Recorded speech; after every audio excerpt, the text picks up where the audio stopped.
আপনি জানেন কি মেসি এবং রোনালদো একে অপরের সাথে কয়টা ম্যাচ খেলেছে, কে কয়টা ম্যাচ জিতেছে বা কে কয়টা একে অপরের বিপক্ষে গোল করেছে? আসুন জানি আজকের ভিডিওতে। মেসি ও রোনালদো একে অপরের সাথে মোট 36টি ম্যাচ খেলেছে। ক্লাব এবং জাতীয় পর্যায়ে এই ম্যাচগুলো হলেও ক্লাব পর্যায়ে তারা সবচাইতে বেশিবার মুখোমুখি হয়েছে, যেখানে কিছুটা এগিয়ে রয়েছেন লিওনেল মেসি।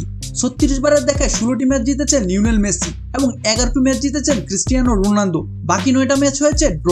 হেড টু হেডে মেসি ও রোনালদোর গোল সংখ্যা প্রায় সমানই, যেখানে মেসির গোল সংখ্যা 22টি, সেখানে রোনালদোর গোল সংখ্যা 21টি। তবে অ্যাসিস্টের দিক দিয়ে অনেকটাই এগিয়ে রয়েছেন মেসি, তার অ্যাসিস্ট যেখানে 13টি, সেখানে রোনালদোর অ্যাসিস্ট মাত্র 1টি।